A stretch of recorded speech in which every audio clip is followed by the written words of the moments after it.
with the millions. It's that world heavyweight flow. Championship belt wrapped around my waist, yo. I got that Ric Flair figure flow. Slam you on the pavement, that's why they call me Street Pro. Create heat on beat flow. Like Jordan after the second time he three-peated, folks. Get ready, set, let's go. Fight toe to toe, release the flow created by this mic pro. Lights, camera, get low. Action packed, back to back. In fact, this monster will grow. Y'all better let him know. Man with the master plan, and you have no need to know. You came prepared, now get ready for the show.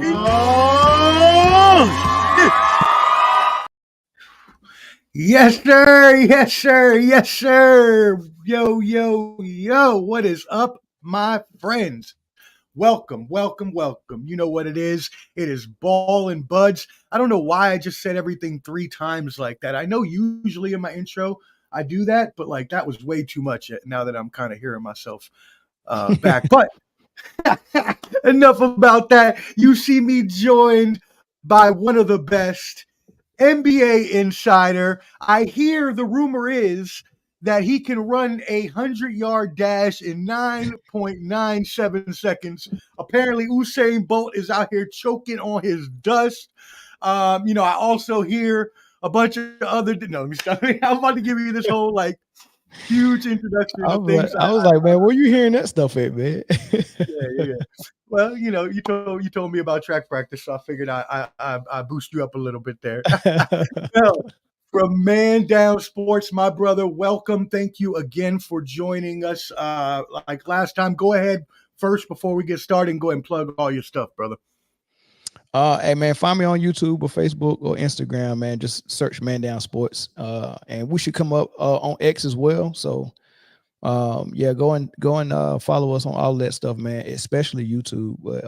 But we appreciate if y'all go and follow us on everything, because we're trying to build every platform, man, because I think that's better for more reach. So do us that favor, man. Man Down Sports everywhere that you can follow us on. So definitely y'all do that, and especially on YouTube, make sure you hit those notifications because they go live nightly. And I'm telling you right now, some of the best NBA talk you're going to hear, my personal favorite NBA nightly show. So definitely smash that subscribe button to Man Down Sports as well. While you're there, subscribe at Ball and Buds. You know us, we are doing our thing as well, and we will have Clubber D, the Combat G, our combat sports insider, on in a little bit to talk boxing, along with Tony the Savant, who will be joining us as well after we get done talking some NBA. So again, make sure you go to at Ball and Buds to stay updated for our combat sports special next week and many other shows.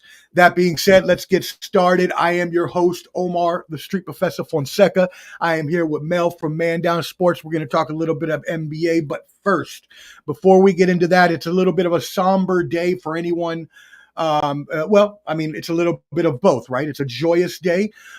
We celebrate Juneteenth, which is the recognition of the emancipation, of slavery. Now, originally the Proclamation of Independence was in 1863, but the last people in Texas were not freed till 1865 on June 19th, which is why this is such a big and important day and holiday in our history and should be recognized as such. So that's the joyous part of that. Obviously recognizing all of our brothers and sisters out there that, them or their families struggled through any sorts of disgusting racism. And one of those people was Willie Mays. Just last night, we had news come through the wire at 93 years old. Willie Mays, considered to be the greatest baseball player of all time by a lot of people, including myself, passed away peacefully. He lived a long life, 93, but we must celebrate him because of not only the impact that he had. Yeah, he wasn't the first player to break the color barrier like Jackie Robinson, but he was the best player that eventually came along after that color barrier was broken. Willie Mays played with the San Francisco Giants for 21 to 23 years, and also with my New York Mets. He batted .300 with 660 home runs over 32, almost 3,300 hits, and had 2 National League MVP awards. Now that's kind of bullshit, because if you look back, analytics say that he could have easily, he was the best player for 9 seasons at least in his National League career. So he should have won probably a lot more MVPs than that. But either way, he was a huge figure in the baseball world, and with them having the celebration of the Negro Leagues tomorrow with their game at Rickwood Field, where nicely enough, Willie Mays actually played when he was in the Negro Leagues. That game is going to be tomorrow. We celebrate his life. So start with that. Mel, you have any thoughts on any of that? Nah, I mean, everything you said was spot on, man, and necessary to say, man. He was a great baseball player. I'm not sure. Was he the godfather or the uncle of Barry Bonds? What was his relation to Barry Bonds? That's right. Yeah, he was the godfather of Barry Bonds. Yep. Yeah. So and Barry Bonds is the GOAT to me. So I'm pretty sure the GOAT right now probably is and needed some prayers and stuff like that, man. But 93, living a full life, and all that stuff, man. It makes it a little bit. It's never gonna be easy, but it makes it a little bit easier pill to swallow.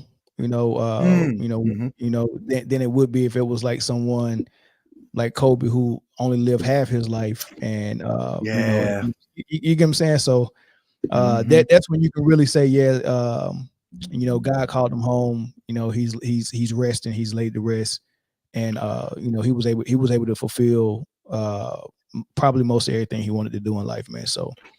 And he lived a really long life, like you said, right? 93 years old. So I mean, that most people don't even get to live close to that age these days. So yeah, for real. So hate losing anybody, but then when it's someone in the whole world knows that's an icon and stuff like that, it makes you think, give you an opportunity to think back on the things they did and all that stuff, man. But it's bittersweet, man, because I mean, like I said, he's resting. So yeah. And you said, right, your GOAT is Barry Bonds, his GOAT is Willie Mays, and he's my GOAT as well. He's one of my 3 favorite players of all time. I never got to actually see him play, but I am a sports buff, so I went back and watched plenty of his games. Everybody knows the catch, right? The personality and all that great stuff. So may he rest in power, and we celebrate his life on this occasion, this Juneteenth occasion. And now we get started on our show. So let's kick this bad boy off, shall we? First things first, gotta say, baby, shout out. You know where I'm going with this. You know who I represent. Let me turn my hat around so the people know who your boy represents before I get my new hat. I'm still wearing the 2008. But I just want you to talk about my champion, Boston Celtics, for a second. Just give them their flowers, my friend. That was the best team from the beginning of the season, man. They came out of the gates and put people on notice, man. They made 2 moves.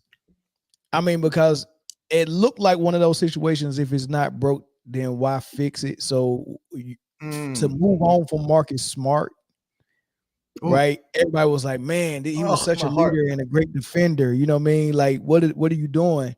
And you move on from that, and then not long after that, you get Drew Holiday. And it's like, they lost Marcus. They replaced him with a better offensive player with probably better defense as well. And I'm like, wow, man, that is a amazing move by Brad Stevens, man. Like, for him to do that. And then they grabbed Porzingis. And I'm like, oh, man, they got a unicorn who the only reason why he can't be a unicorn because he can't stay healthy. But now that he's a 3rd, 4th option, 3rd or 4th option, now that might help sustain him from injury through the season, get him less to worry about, less pressure.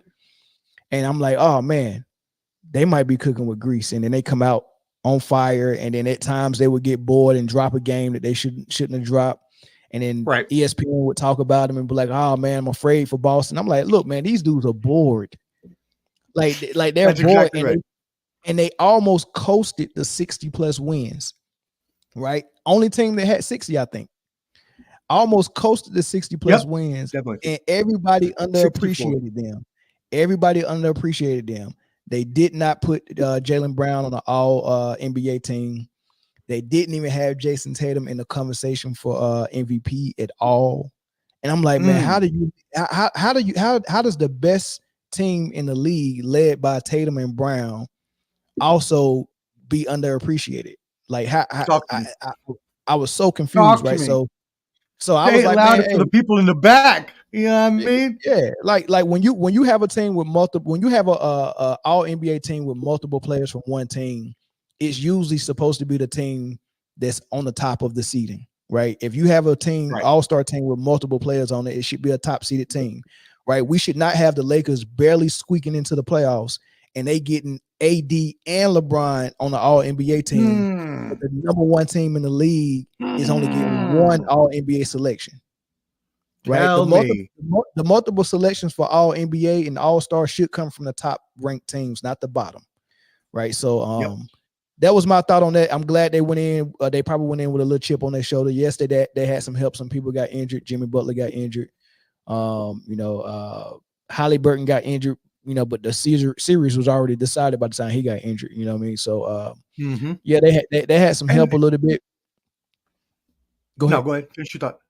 No, they had some help a little bit, man, but I didn't think it was going to be one of those things where they got to the finals and got surprised by somebody out of the West. I knew Boston was the best team the whole time. Got it. No, because that's where I was actually going to go with that. So everybody, the media, everybody was like, oh, well, they ain't played nobody. There were injuries, so they played lesser teams, even though, let's be fair, they were without Porzingis, their third best player, for much of the postseason, but that we never complained. There was no complaints over here. But the talk was out there. So you have to ask, is that true? Was that a thing? So I have consistently said, you play who's in front of you. You play the teams that are in front of you. Every team deals with the injuries. This late in the season, teams are tired. They're playing a lot of games. This is when injuries happen. So I want your professional opinion on this. Do you subscribe to the fact, and I know you just said you talked about it a little bit, but do you subscribe to the fact that this is a asterisk champion, as someone like Hot Take Jake would say it is, or is this legitimate and they actually deserve everything they won? No, it's not an asterisk because you got two seasons. You got the regular season and the postseason, right? And we reward the teams that performed the best in the regular season with postseason seeding, right? Home court advantage, number one seed. You got to play the number 8 seed. So what you do in the regular season sets you up for success for the postseason. Now, if your team is constructed in a way to where you can get through a grueling 82-game season and get into the playoffs healthy, then that's kudos to you and your ball club and your front office. If your team is instructed in a way like Philly is, where you got to put all the load on Joel Embiid and he don't have no help and he don't hold up for the whole season, then that's on you. If I'm playing you in the postseason and my team is constructed in a way where I overexert your superstars because they're not used to playing defense at a high level like this, and I got them all over the place and they get hurt, that's on them. You get what I'm saying? It's kind of like when the Warriors play Harden and CP3 hamstring almost fell off the bone. That's because he was running, chasing Steph around all game, and he wasn't ready for that. He wasn't ready for that. So it's not my fault. What I'm providing on the court is causing you to get injured.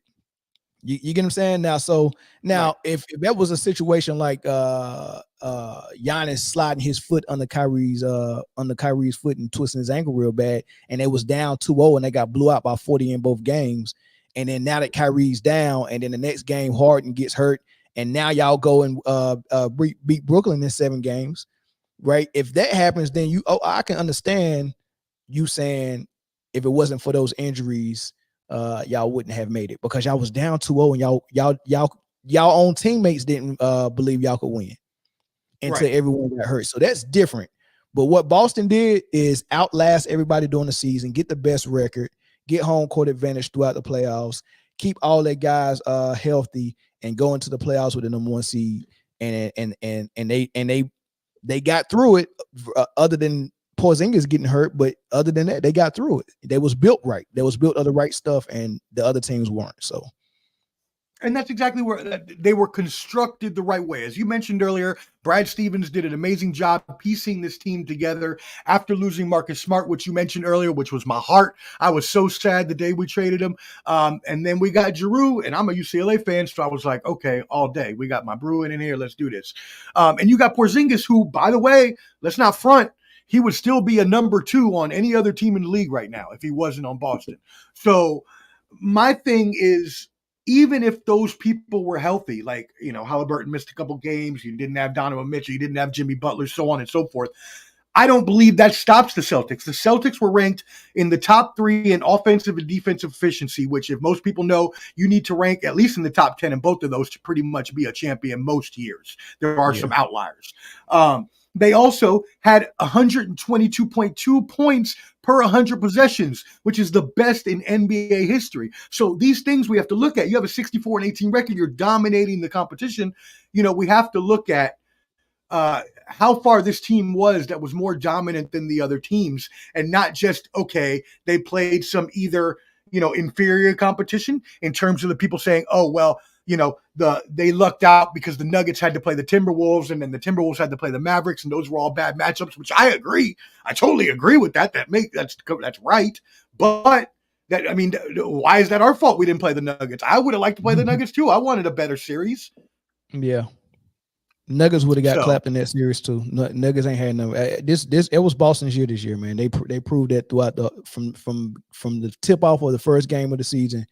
They proved that they was the best all year round. They had a mission in mind. There was focus, all of that good stuff, man. And they did what they were supposed to do, man. Kudos to them. And the front office for sure, man, for bringing in Holiday and Porzingis, man. That was huge. And so, what are your thoughts? Is repeat possible? Dynasty possible? What are we looking at here? I mean, if you're going into, not knowing what the offseason thing, what these teams are going to do, because I hear Paul George might be signing with some team out east, so he ended up in Philly. Philly was already a problem with just Embiid and Maxey. So if they add Paul George, that'll make them that much better. I don't know what New York's going to do. Maybe Paul George ends up in New York, or they make a play that would get Mikal Bridges. Who knows? So we got to see what the other teams are doing, but definitely Boston will be able to bring back their same squad from this year, next year, as far as the top 8 players, depending on if Al Horford wants to retire or not, because he's got 1 year left on his contract. So, yeah, they're gonna be in the running for sure. They'll be in the running for sure. Maybe even the favorites. And who knows? They might add somebody. Let's go. Let's go. And you know what? I can already update everybody just to let y'all know. Since obviously I have my sources with the Celtics, Al Horford staying. He already said he's coming back to play next year. Okay, Derek White and Jason Tatum's extensions are both going to get done. They said they're definitely signing Derek White. So all of these things are already. Y'all gonna be paying some luxury tax, boy. Yes, sir. I was just about to say that. So we talked about. Well, you saw my comment last night. The second April. Right. So talk more about that. You were talking about that last night. I can't speak too intelligent on that because I haven't read that whole CBI. All I've heard was people on ESPN talk about how it's structured and how that second apron comes into play. But I can't speak intelligently to it. I have to do some more research on that. But but the gist of it is, teams is going to be heavily tax in some type of way, and it's just not financial tax. It is also compensation and draft picks, depending on how far past the cap you are. So keeping multiple max players, trying to get anything close to a super team with 3 super stars is going to be very hard on a team penalty wise. So what what Derek White is probably going to be asking for, sheesh. I mean, I would do it to see if we can repeat, but at some point if they don't repeat, they're gonna have to look to cut some people, not cut, but trade some people like Derek White, and possibly Porzingis too. Yeah, so I mean, like you mentioned, those second apron, third apron, the higher you get, not only like you said, financially you get penalized, but in draft position. So again, I'm with you. I don't know the exact specifics, but I know it's like if you're in the second apron, you can lose 10 draft positions, which means you can easily move from the 20s to the 30s or the 10s to the 20s, which in the NBA, we know, especially in the first round, it could be a whole damn superstar. You know what I mean? So like, depending where you're sitting at. So definitely they got to watch out for that. But like you said, they're going to run it back this year. Whatever happens, hopefully they win it. But if they don't, as you mentioned, I would trade Porzingis and even possibly Derek White at that time. I think you got to keep the core of Tatum and Brown together with how young they are at this point. Yeah, they the Jordan Pippen of I mean, they're not as good. They Jordan and Pippen light, but shooting guard, small forward tandem, like they are what we wanted Kawhi Leonard and Paul George to be, so they actually doing it. Remember when they first brought Kawhi and Paul together, we was like, man, two great defenders, two great scorers, both on the wing. Like, we haven't seen nothing like this since Jordan and Pippen, and we wanted that for them, but their injuries, piled up on them more than someone like Boston and with Tatum and Brown. So they're able to live out what we wanted to see in LA with Kawhi PG-13. I think that's interesting.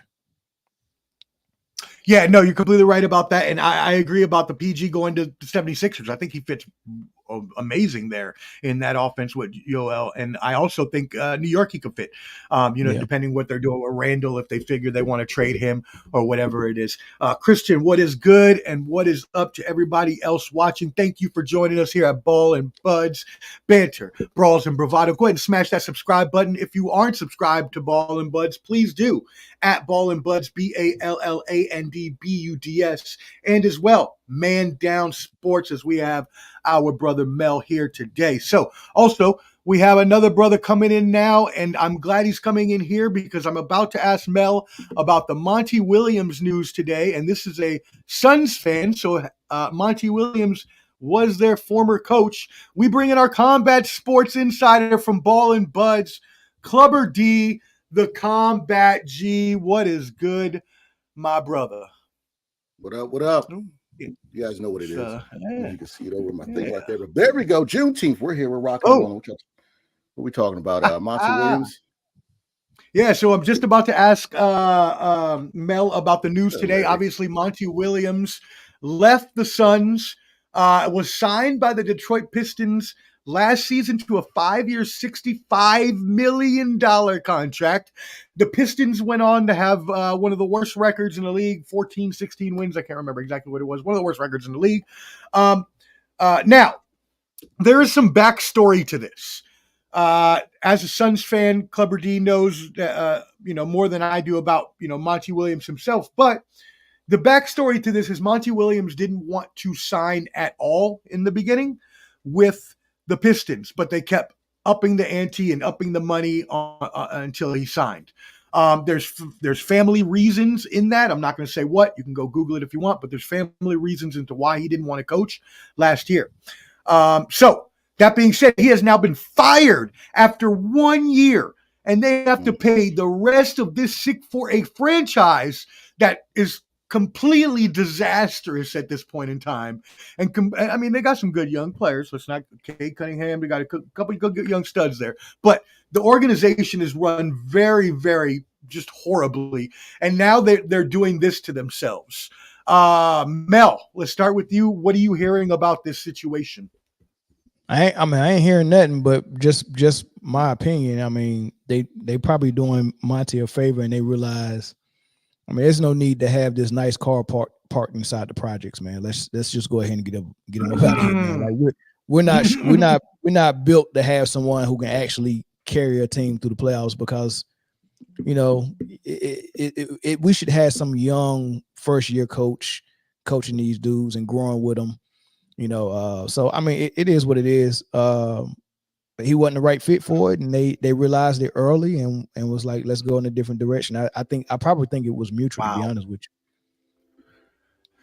Yeah, I'm sure. Again, he didn't want to coach before the season, so I'm sure that he probably was okay with it. And obviously, he's got it. He's getting paid all that money regardless. So I mean, hey, I'd be happy to get $60 million not to coach.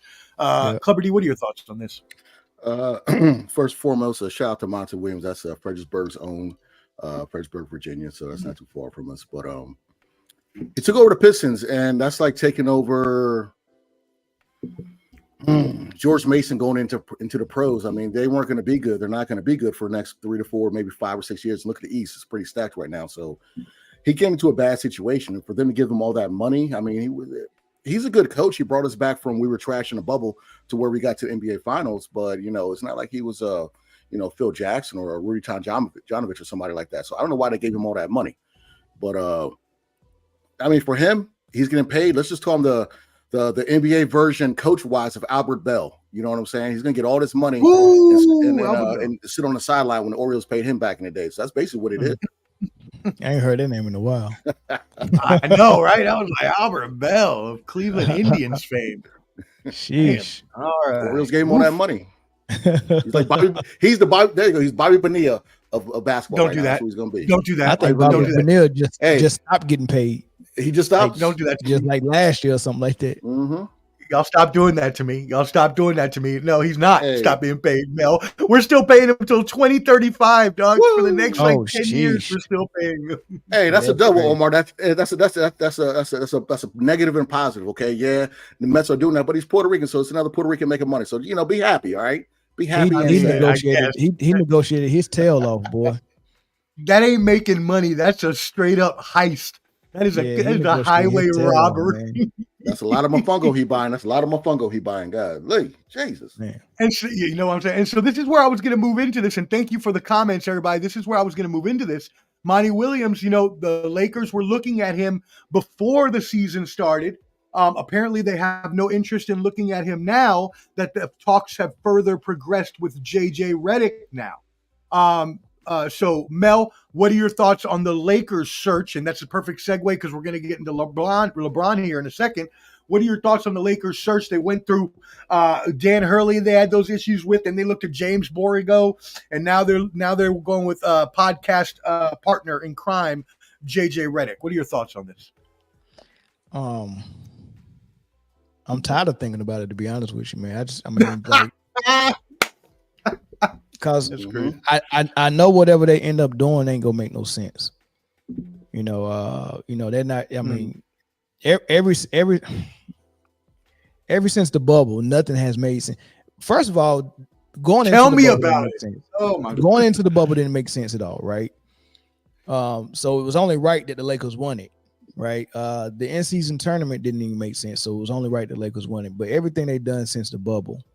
Let's get rid of Dwight. Let's get rid of Danny Green. Let's get rid of all these dudes with playoff and championship experience who want to play defense, who want to sacrifice for the team. JaVale McGee, Dwight, Danny Green, Caldwell Pope, Kuzma. Let's get rid of all these dudes. Let's bring in Westbrook, right? That made no sense, right? They brought in Westbrook. Why? Because Brooklyn made a splash with some of the moves they did. And they didn't want to be left out the conversation as far as the media and the noise. So if y'all keep talking about Brooklyn because they got a big three with Harden, Kyrie, and Durant, and LeBron's head, hey, look, I know how to win back the conversation. I know how to get back in the limelight.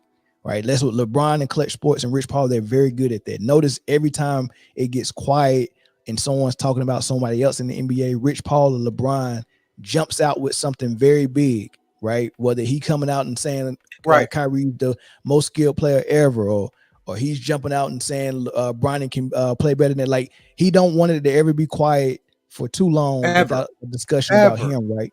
So when he looked over at Brooklyn and saying everyone talking about them, he said, let's make a splash. Let's go get Westbrook so we can have our big three with AD, LeBron, and Westbrook. So it didn't make basketball sense. And for somebody to say that he's a savant mentally, and for him to be on his podcast talking about how he could flip plays at 8 and how he was so good at this, and he knows that, I know he knew it wasn't a good fit basketball wise for Westbrook. So why did he do it? He did it He did it for the attention. He did it to be part of the conversation, and he knows the NBA will help push and market them if they can make themselves a story, right? He did it for the storyline. So that's what he did. So nothing is making sense, right? Nothing is going to make sense. They're just trying to make splashes. How can we make a splash? It ain't basketball sense they're talking about. So I know whoever they hire is just going to be for the storyline. Yep. I mean, it is what it is. I mean, why even fire Frank Vogel if you thought the bubble ring was the hardest ring in the world? That makes Frank Vogel a very good coach if he was able to coach y'all through and get y'all a bubble ring. So how did he get fired the very next season? Well, Mel, this is one thing. I was listening to the show the other day. Shout out to Bottom Line Sports, and Omar's on there with Flo and Canteen and Jake. And this is the thing. You're saying this is an asterisk for the Celtics, but we know it was an asterisk for the Lakers in the bubble. And they're saying, oh no, it wasn't. But what was the 50-game season with the Spurs? Was that 99? Was that not an asterisk also? You know what I'm saying? I wouldn't say because the bubble was an asterisk because the grind of the playoffs, we know the playoffs is a grueling thing. We just saying how everything ramped up as far as people not getting fouls the way and them allowing physicality during the playoffs and stuff like that. The playoffs was totally different, right? Especially this year. And then you're traveling, city to city. You got people accusing Kyrie for not being able to handle the Boston crowd, and it was getting in his head because he had 3 of his worst games of the other thing because he was playing for Boston. So crowd noise, traveling, the grueling back and forth of city to city and all that stuff, all of that is a grind, and that grind wasn't there for the bubble. So when you look at the Spurs 50-game season, the only asterisk is that they played less regular season games, but they still went through the same playoff grind. That's when it gets really tough. They went through the same grind in the playoffs. That's why we look at that and hold it in high regards, and we hold the bubble in low regards. But that's extra grind that goes into the playoffs. You're more healthier in the playoffs if you're not playing. That's a fair point. I agree with that. Asterisk. That's why I put asterisk by it because I agree. Right, but how many asterisks? So that means the Lakers got 2 asterisks because they not only had a shortened season, they also didn't have a grind gruesome playoff. so you can give the Spurs an asterisk, but you got to give the Lakers 2. And I feel sorry for Anthony Davis doing that whole stretch because I mean he's a big dude. He got a big nose, so his nostril get molested like that every time they played. You know what I'm saying? Like, come on now. It was a regular swab for that one. They had to get like a big old handkerchief for that one. COVID test. I'm shocked. G, the one that put the satin on your panties. Mother can smell what's cooking tomorrow. I'm like, come on now. So we've got comments pumping in. Some people are saying bubble bullshit. Some people are saying that it wasn't an asterisk. I obviously, as a Celtics fan, hate the Lakers, so you know what I would say. But so that's why I'm now giving my opinion. But I think that you just eloquently put it that and stated that when you don't have to deal with the rigors of travel, you don't have to deal with the opposing fans and all these other things that came into playing in a cushy, centralized Disney World environment. Was conducive to helping to not making it as tough as a postseason. Mm-hmm. Agreed. Cool. Well, let's go ahead and move it on. Let's go on to LeBron. I know, right? Stupid. So earlier, Mel, you mentioned, as we've been talking about LeBron and the Lakers now and the coach that they may go after and how everything's a disaster, how he's trying to put, round pegs in square holes, so to say. One of those could be drafting his son or having his team or a team he wants to be on draft his son. And so right now the reports are that, Rich Paul has been restricting, informational interviews and things to the Lakers and Suns. And now it comes out today that they're looking at that 3 other teams could possibly be looking at him. His draft stock has so widely varied because he's LeBron's son, when technically he had 1 year at USC where he played out of position and didn't play well at all, and has gone anywhere from a late second round to, at some point, he was a lottery pick, which I could not believe with my own ears and eyes. Tell us your thoughts on this kind of nepotism, the power that obviously LeBron yields, as he always has, and now does over this franchise. The nepotism. You know what? If there is gonna be some nepotism, as long as it's out in the open like this, I'm cool with it. Now, if you're trying to act like it don't exist, but it does, and we know it is, and you gaslighting us, like don't gaslight us and say I don't see what I see. You get what I'm saying? Like don't have a 90% white male coaching audience for, I mean not audience, but coaching population for the NFL, and then tell us it don't have anything to do with nepotism or something like that. So when it's like that, and you're gaslighting people, and you're telling us we don't see what we see, that bothers me. But if it's LeBron leveraging himself, if because he at the end of the day he's negotiating with the team and saying, hey, I'll play here and I sign here if you sign my son, which is the same thing Giannis did for Thanasis, right? We're a package deal. We're a package deal, but that boy is the worst. Yeah, but look, universities do that all the time. They see two brothers in high school. The younger brother is the better brother. So what do? Let's give the older brother a scholarship so we have a leg on the competition at getting a younger brother. That's what they did with the Plumleys and Duke. That's what they did with the Zellers at Carolina, even though the younger Zeller went to Indiana. But let's get the older one in hopes to get the younger one, right? So football does it all the time.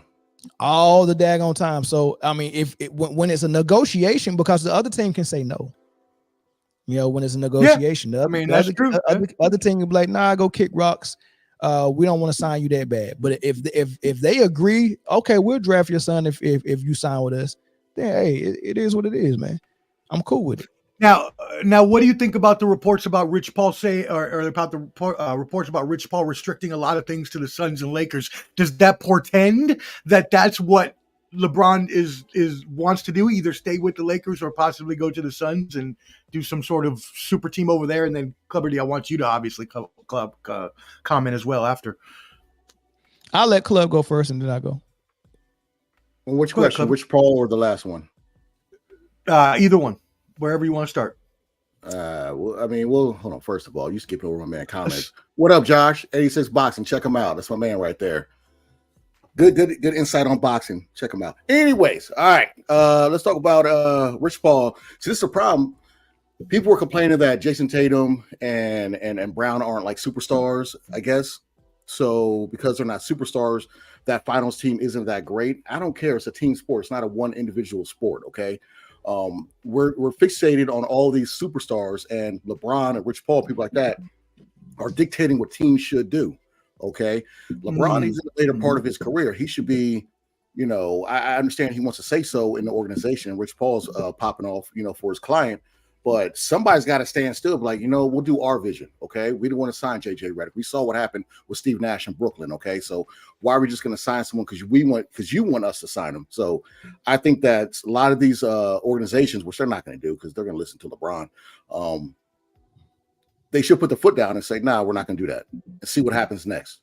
I mean, if they do that, what's the worst thing? What's the worst thing that can happen? They win. So, because it's not working now, he is a coach killer. Look at all the coaches that have coached for him that have all walked the plank. So it is what it is when it comes to LeBron. Yeah, it's and like, that's a great 12 coaches, 10 coaches. It's crazy. Yeah, and that's a great segue because that was actually going to be my next question. Was he has all this power?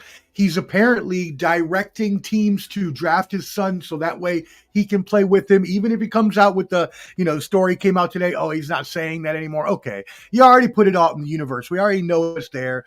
When you have to deal with these, and we know LeBron crafts his narrative to fit whatever he wants. We know he has that much power. So much power that he has been considered a coach killer in the past. Do you consider him a coach killer, Mel? I mean, yeah, but he's creating them too. Like I mean, people say the God of the Bible is a murderer, but if he's murdering what he created, who are we to judge to make him, man? That's just like you come to my house and be like, why are you cutting those potatoes that way? They my potatoes. This is how I want to cut them.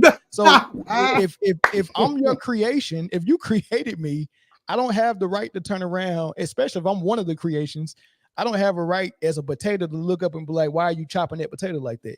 So, yeah, if he's creating these coaches, yeah, give Darvin Ham a chance. Yeah, give Ty Lue, hey, get rid of David Black. Give Ty Lue a chance. You know, he's creating them.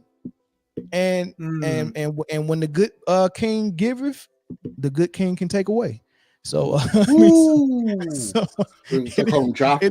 is what it is, man. and now he's giving his son a job. So I mean, his son probably would have. You know, what I mean, what is that? Was his son Tommy Boy? You know what I'm saying? Is he work for Callahan? He's gonna go around. He's right. You know what I'm saying? Pretty much. Fat man in a little. Yo, Tommy Boy, what a throwback! Jeez Louise, that's great. All right, so we got a couple questions here coming through in the chat. I think this was a joke, but if you want to take this one, Mel, do they re-sign Giannis even with his torn ACL? I think it's a joke. Yeah, I mean, if they want to keep Giannis, they better re-sign him.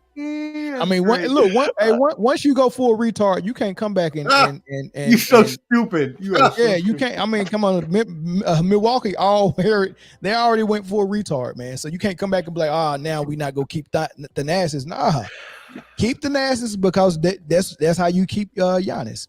You better keep the Nasses. Yeah. How was that guy? Right. Look, I'm not speaking up for no team that went full retard, club. If you went full retard, man, we've gotta make them stay full retard. Don't come back to don't come back. The Suns are a chromosome away, so I trust. I know. Dragon Bender, we drafted him. I mean, it just goes on and on. You know, we drafted Rajon Rondo, traded him to the Celtics. Drafted Nate Robinson, traded him. All like it's just, I know it's Suns they've been there most of my life, so it is what it is. Please don't cancel us out there. Instead, go ahead and subscribe at Ball and Buds and then at Man Down Sports, please. Shout out to K-Son Quick. I forgot you can't say that word. I don't know if you can or not. I'm just trying to get us not in trouble. That's all I'm trying. For me, it was James for me. Kobe had Shaq, and I think that tandem was a lot greater than the force that LeBron James has put against us, and the misery that he's brought me as one single person, instead of Kobe being a duo. Although Kobe, I fear as well. So good question there. LeBron is going to take the league minimum to ride the Celtics bench to get it done. That'd be great, right? We put him in there. We'll make him Blake Griffin from last year, but he should have stayed this year. He might have got a title. All right. I think most people are tired of his antics at this point. We are going to see what tunes in with him and JJ Redick. You know, it might be a joke, like you say. I think a lot of people would probably think that, but we'll see what happens. So, all right, cool. Well, now let's move into. You got did you have any other thoughts? Yeah, he skipped over man K-Son Quick. What are you doing? Yeah, bro? you skipped over a super chat. No, I'm not skipping. No, I'm not skipping over it. I'm about to get back to it. I wanted to make sure I highlighted that. I was trying to get all the other ones out first. So yes, we got a super chat. Thank you so much. K-Son Quick says these playoffs after the second round was boiled dookie water. That ain't good. Oh, that's not good. Is that bad? Is that bad? Boiled dookie water? I mean, it can't if be you add ice, if it's boiled or not boiled, like it's still like you got to put the dookie in the water. Like why would what do you keep those tongs for that, or was that? You freeze dookie in ice cubes. Okay, and then you put it in water. Still, is that bad? Now, when it boils, though, it's going to take the bacteria away, right? That's so true. You're not going to have the. So you could technically eat that on a. You can eat that on a steak if you. Yeah.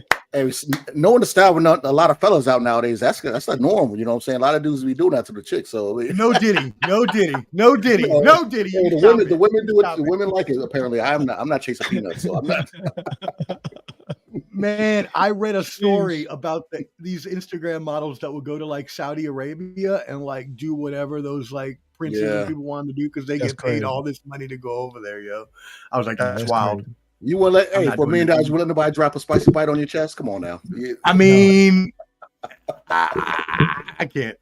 Not $1 million. Maybe 100 million. I might have to think about it.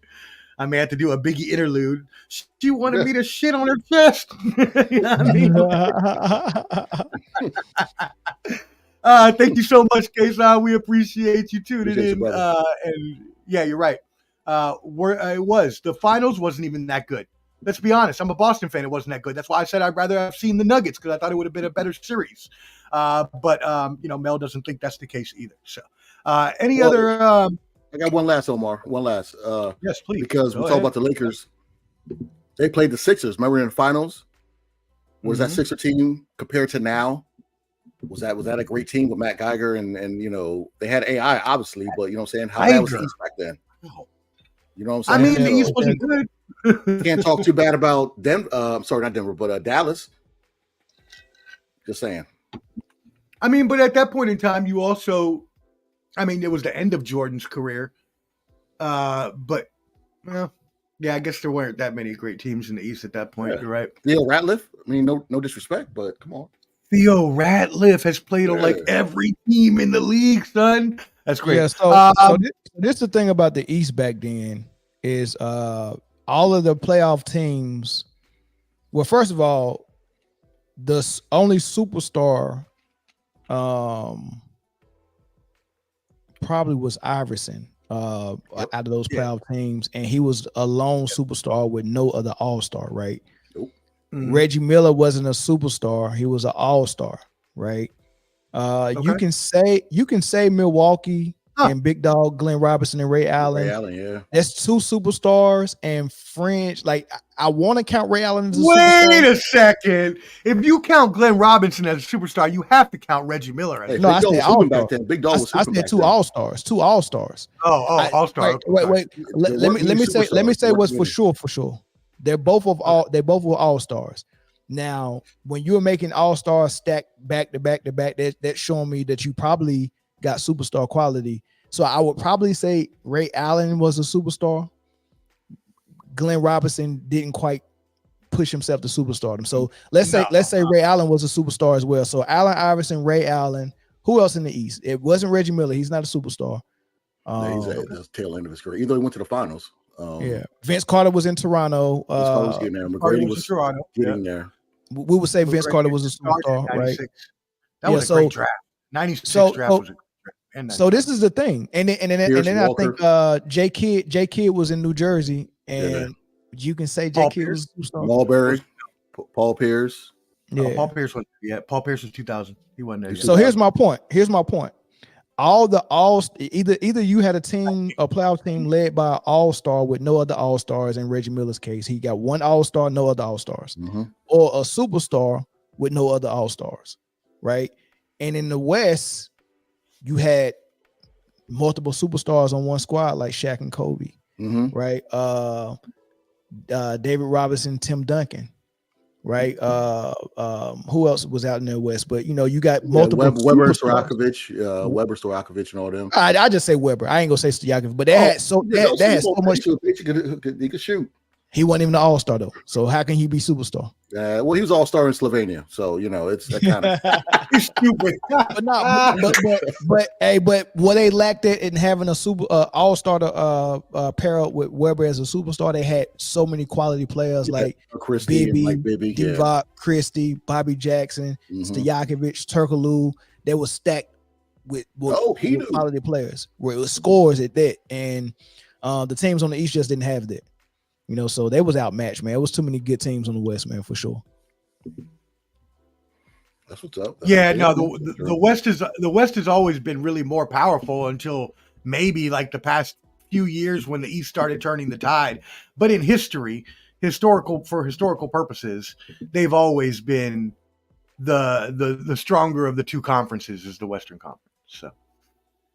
Cool. Any other thoughts on LeBron James or anything he got going on, Mel, or any other NBA news?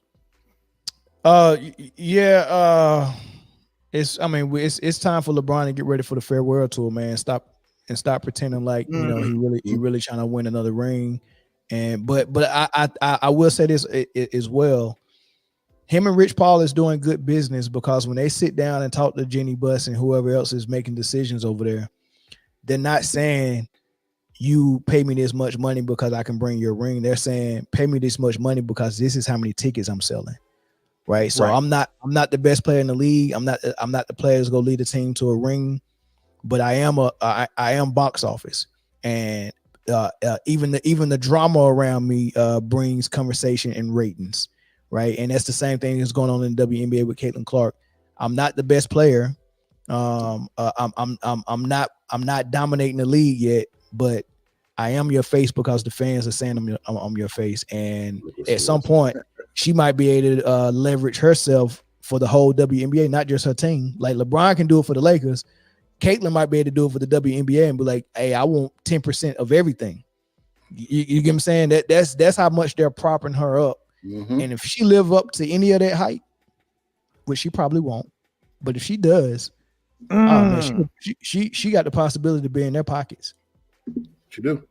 And so let's talk about that, because that's a great segue, because that is what we were going to talk about next is Caitlin Clark. So obviously, you know, she's the talk of everything that has been happening in terms of the different controversies going around since she's entered women's basketball, whether or not you're starting with the rivalry that she has with Angel Reese. Shout out my girl. Went to the University of Maryland, so love me some Angel Reese. But the attention that she has gotten over all of the other women and women that have come into the league previously. I personally don't even think she's the best player on her team. I think Aaliyah Boston is, but she got an infinitesimal amount of hype than Clark did.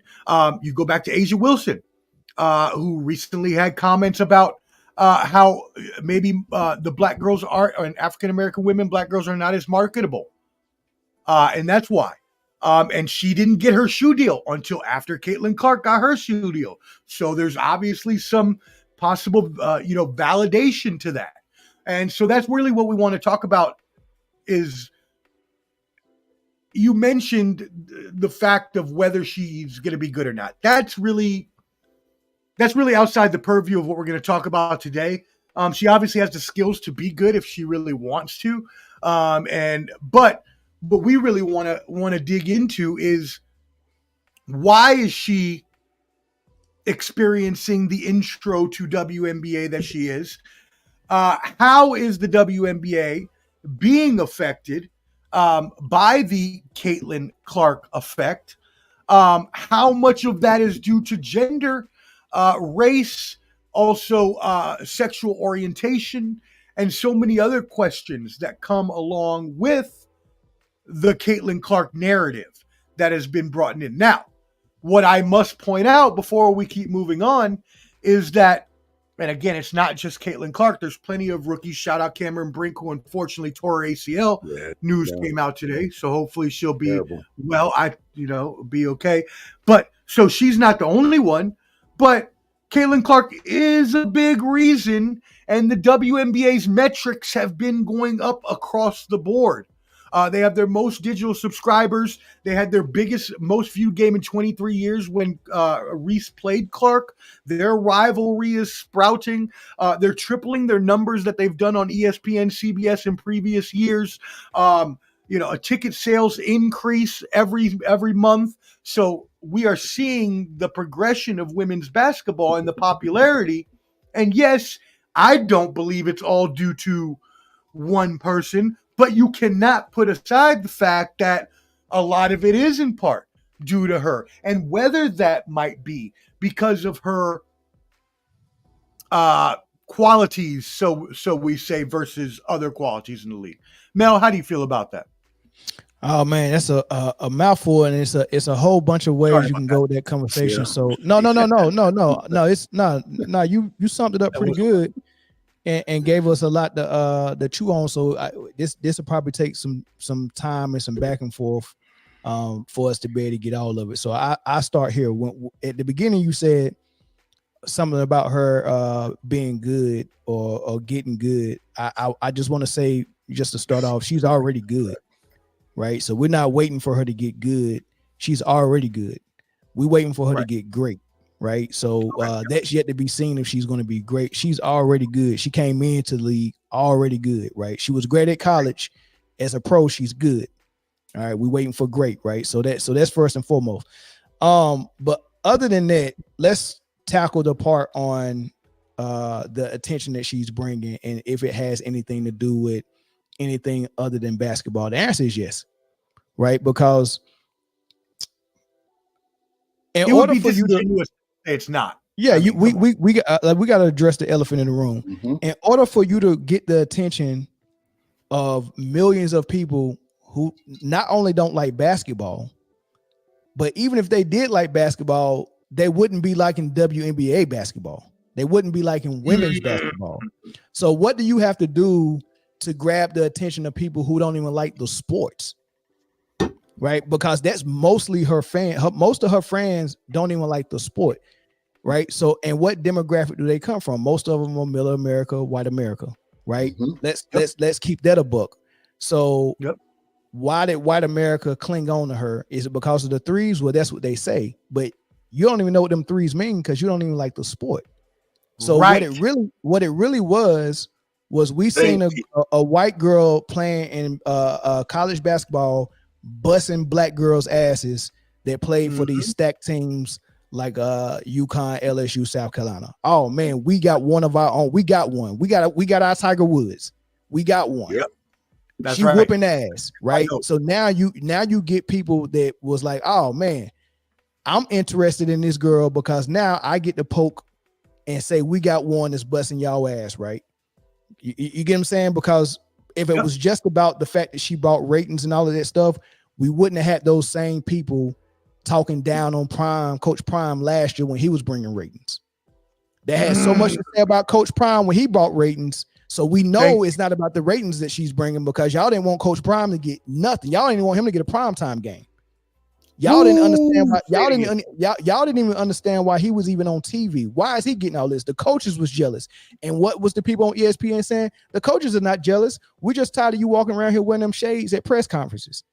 That was on the side. That was on the side of the coaches that was against Prime. That was on his side, right? So now there is a different. It looks different.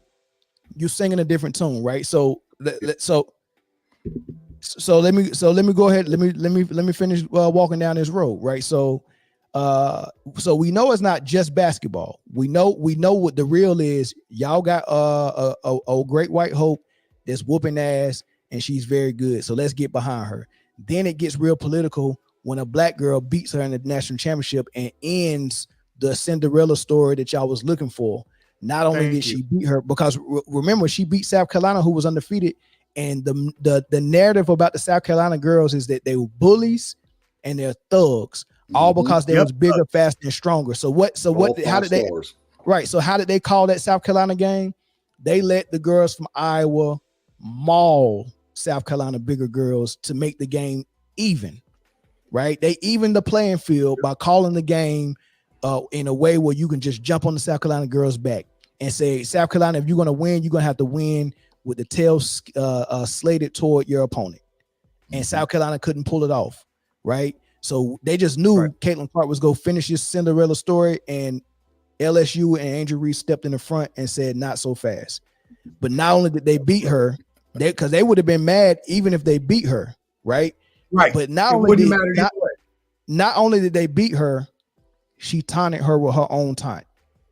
And immediately you seen people run to Twitter and call Angel Reese every name in the book, and that's when the media war started against Angel Reese, and this when this became political, and this became a racial divide. So now everyone coming in, CNN, Megan Kelly, and these, I'm like, man, y'all ain't never even read or the white basketball. And when they reported on it, I'm gonna tell you how bad they were at the sport. When they reported on it, they was having to read off the paper.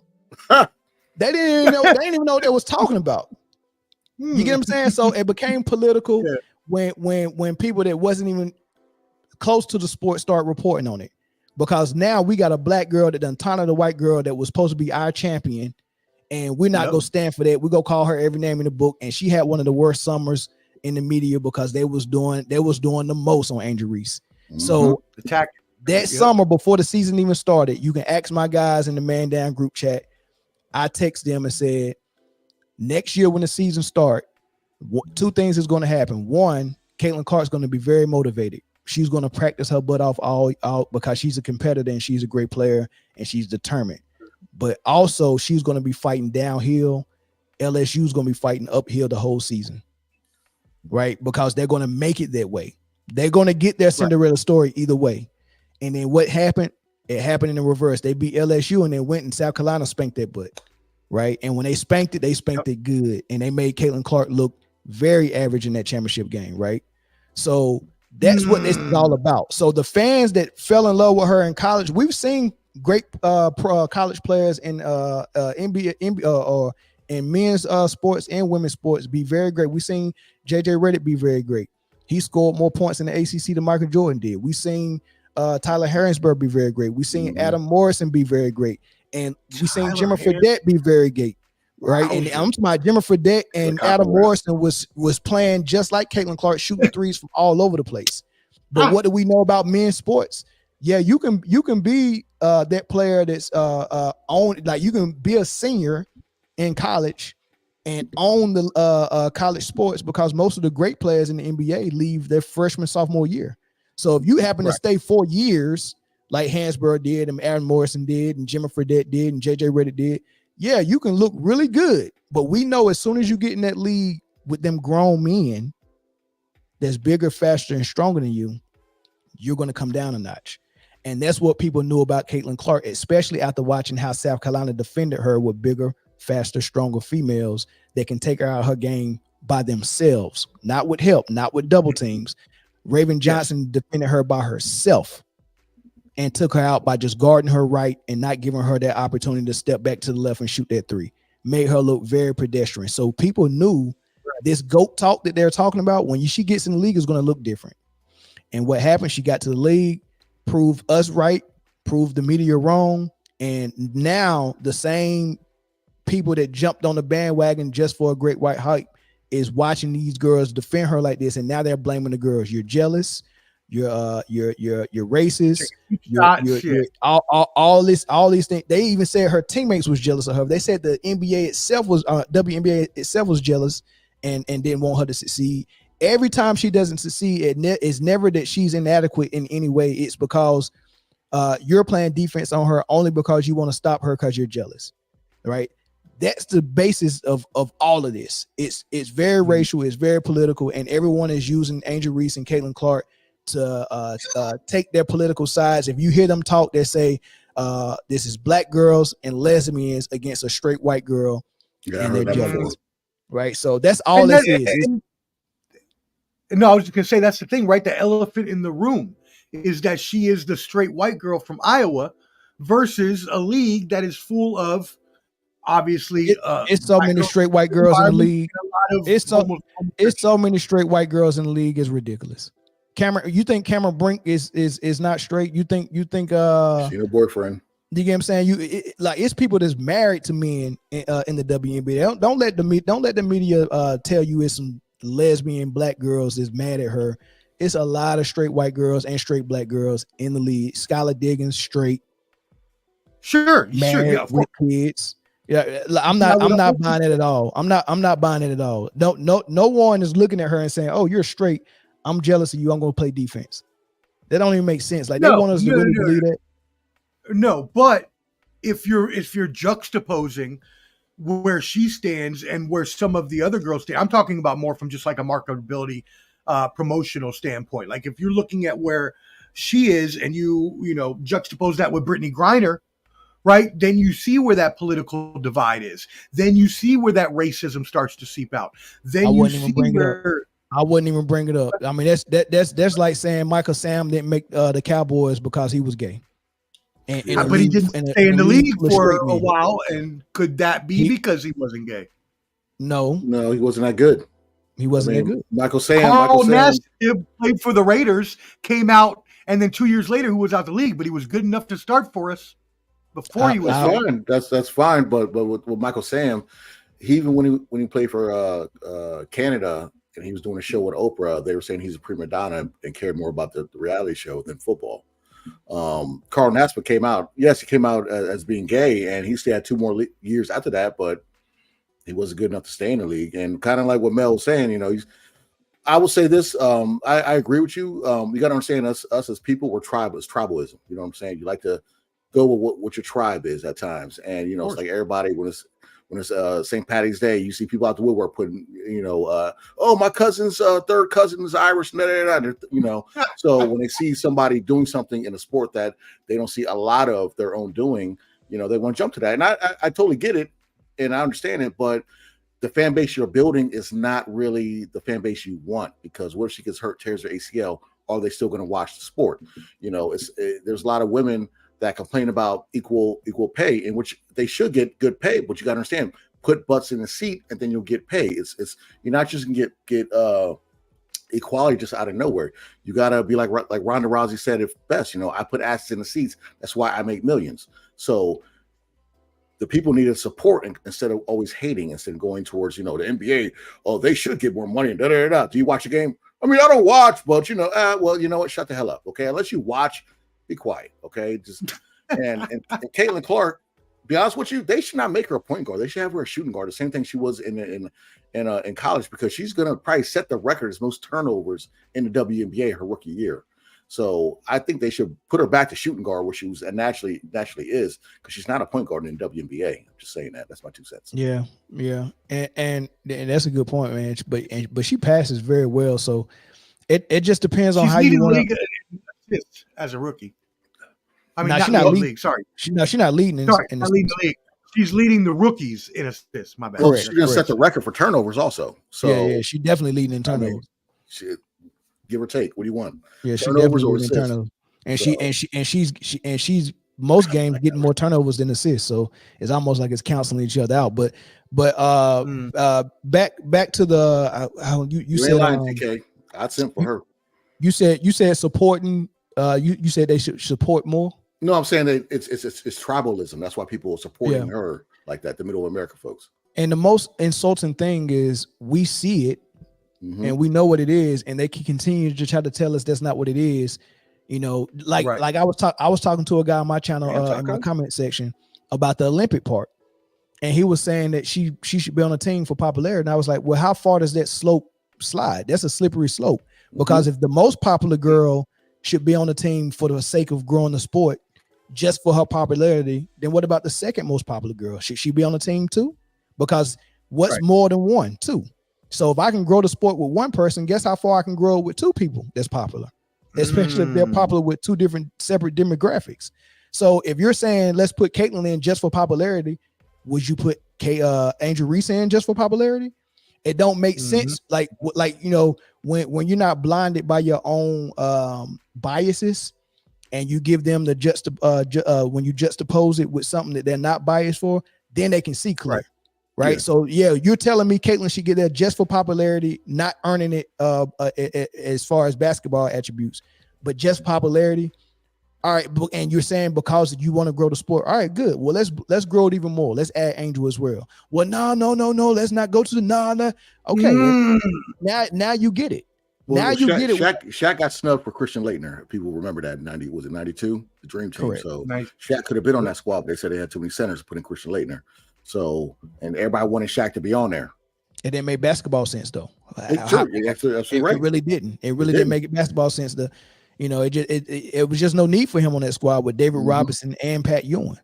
Just no need. And that's a really great point though, because let's think back to that, because I mean we all remember that team, obviously led by Jordan, Magic, and Bird. Barkley. Bird didn't do anything. Right. No. I mean, they had the whole team. The whole team down to 11th man. John Stockton was great. But Christian Laettner was the 12th man. He just came out of college from Duke. Aside from some pictures, he never got much run. He didn't get in, he wasn't seen very much other than just in like practice and stuff like that. So with her marketability above these other girls, would that even matter, putting her into the Olympic team when all she's going to do is sit on the end of the bench anyways for the whole entire time? Yes, you're going to bring those fans in, her fans, that middle white America that we talked about.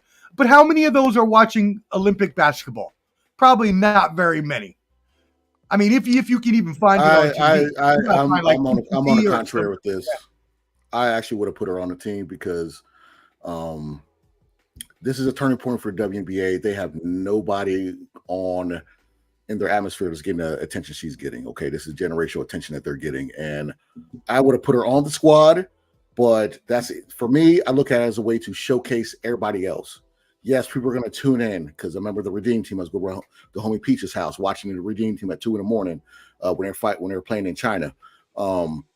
You can have her on the team, but you can showcase Asia and all these other women, and that way, like a passive fan can say, "Oh wow, that girl can hoop. That girl can hoop. Oh wow, Caitlin finally gets in the game." So that way, can maybe a small section can kind of start watching WBA besides Caitlin Clark and watch these other players that are pretty good as well. So that's for my. She don't have those type of fans though. She don't have those type of fans though. She don't have the type because those same fans that are coming to the WNBA because of Caitlin, when they see Caitlin on the court and they see Caitlin get whooped by these girls that's better than her, are they then saying, "Oh, I didn't know it was girls that was this good. I'm gonna go start following that girl as well"? No, they're not doing it. They're saying, "Why are you guarding? Why are you defending her like a professional basketball player? Why are you doing it? Let her spin. If you want to get money, let her shoot her shots. Don't foul her. Don't do this. Don't." I mean, all it is saying, "I want to see Caitlin do what she did in Iowa because I want to see." I don't know whatever their motivation is, but they're not coming to the game and finding out new talent and following it up because they don't like basketball. They have no choice. This is their only way of getting eyes. Even though I totally get what you're saying. I'm with you on that. But to get the small pocket of folks that might not be part of them to say, "Hey, you know what? I'm going to watch it anyways because Caitlin Clark went to my school," or she shoots threes. I can't wait to see her get in the game. And you see somebody like Plum or Wilson, like, "Oh, snap, they're going to actually play. Let me follow her a little bit." That's it. Could be out of 10 people, it might be one. Okay, they're not doing it. They're not doing it, man. I just watched the Phoenix game the other night. It was 4 girls on Phoenix team that shoot better than Caitlin. 4. Oh, and Connecticut might win it all. I'm not going. No, not Connecticut. Phoenix Mercury. I'm not going with Connecticut to win the whole thing. Oh yeah, they might. Yeah. Either them or the Liberty. But with Brittany Griner coming back, she got Phoenix looking real good. I mean, she's a mismatch for everyone, even Asia Wilson. Brittany Griner. Hey, bro. Sometimes Brittany Griner, man. Hey, that's a 6'7", 6'8" girl out there, man. Ain't nobody got nothing for her. I'm not gonna say it. But look, look, I got 2 things on because something that you said, Omar, and my kids, my daughter's got a book called "If You Give a Mouse a Cookie, They're Gonna Want Milk," right? They're gonna ask for milk. So if you give Caitlin Clark a spot, and I'm talking about give because she didn't earn it. If you give her a spot, her fans is gonna want her to also get in the game very often. Right. And if you get in the game very often, they're going to eventually want her to start. Right. If you give them a cookie, they're going to ask for milk. They're not going to accept you just putting her on the squad because now what they're doing is using shaming tactics and guilt tactics and race baiting and name calling and peer pressure and pressure in the media to force you to do what they want to see, which is Caitlin Clark to do what she did in Iowa in college, right? So if you put on the squad, the next step is now let's see if we can push the envelope even more. Let's see if we can push her to the starting lineup. And if you don't do that, they're going to say the same things. You're holding back her. You're stopping the money flow. We're going to leave if you don't do this. Like they're threatening to leave the WNBA if they don't see Caitlin Clark start to spin. Right. If they don't change the rules so she can spin. If they don't change the rules so she can become unstoppable. They're not going to rest until she becomes unstoppable. And they don't want her to work hard at it to be unstoppable. They want you to legislate her into the GOAT conversation. You don't negotiate with terrorists. All money ain't good money. And Team USA and the WNBA is pushing back and saying, we don't want this. We seen the NBA go down an impure path, and now we're looking at an impure game. that's influenced by gambling, influenced by all types of other stuff. Games are being All that rigged, stuff. series are Media being rights. rigged. They're manufacturing superstars, and the WNBA is saying we don't want that. We want pureness in our game. And if the women is saying this, we want a pure game, then we should accept that instead of saying no. You should do it like the WNBA and be very impure and fake and all of this crap. They don't want to be like that, and that's why I like watching them. That's why they still physical now. How are the women more physical than the men? They ain't got no choice. And They so can't evolve to that point yet. As solutions oriented, I like your idea of putting both Reese and Clark on the team. That way you don't expect anybody to start or get a certain amount of playing time, but you still get that rivalry in there, maybe even get them like a Magic Bird type friendship going on. And so you would either do one or the other. Right. I'm not saying you would. I'm just saying you would either do one or the other. You're not going to just put in Clark, though, per se, for marketing dollars, because then, I mean, although, obviously, as a marketer, she's going to bring a lot of eyes. But as you said, expectations will then start to creep up. Sure. Okay. Sure. But I'm not for putting anybody on the squad just for popularity.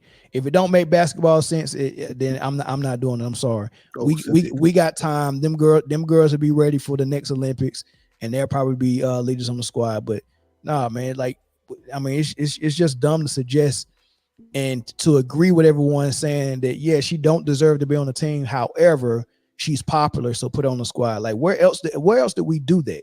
Like, if we just go to the men's side, who just based on popularity got on the squad when it didn't make basketball sense on top of that? Like, you know, just because Mike was popular and the most popular doesn't mean that's the only reason why he was on the squad. He was also the best on the squad. Can we get both? Can we get the best player and the most popular player? You get what I'm saying? Because if it's just about popularity, like I said, Angel Reese is popular as well. Then you would have to agree that she should be on the squad as well. So that's my thing. And that's the other thing is, like I mentioned earlier, I think Aaliyah Boston is the better player on her own team, and she didn't make the Olympic roster. Correct. So, all right. Word. Well then, hey, I saved one comment, Mel, because this comment is pretty awesome, and I wanted to save it because we were in the middle of conversating, and I just want to pass it by. But this person is from Gambia, West Africa, tuning in because of you, my brother. So I don't know if you want to give them a shout out and as well plug all your stuff. Salute, man, to West Africa. Hey, when I come to Gambia, man, I need to know where the best place to stay. I need to know where the best restaurants are at and all of that good stuff, brother. Appreciate you tuning in. Yes, sir. Yes. Thank you for tuning in. Thank you, everybody, for tuning in, especially all of Mel's fans. We appreciate you. If you're new here, please subscribe at Ball and Buds, BALLANDBUDS. You'll see Clubber D and myself there quite often, especially next Thursday for our combat sports special, MMA, UFC, boxing, next Thursday, 8 p.m. Eastern at Ball and Buds. Mel, those were the main subjects I had you on, but I wanted to bring you on for. I know we only said we were going to go 30 minutes, but brother, that turned into a beautiful, beautiful long conversation. Yeah, and I'm so happy that you talked a little bit too us. much, man. I apologize, man. It's just that Caitlin stuff is just like, man. Something. You don't apologize at all, sir, because you're like Caitlin Clark bringing Ball and Buzz more eyes right now. So you don't apologize, sir. Put me on the Olympic squad, baby. Put me on there. Right. You are call up every time. Oh man, plug everything. Let them know where you're at, my brother, and thank you again for everything today.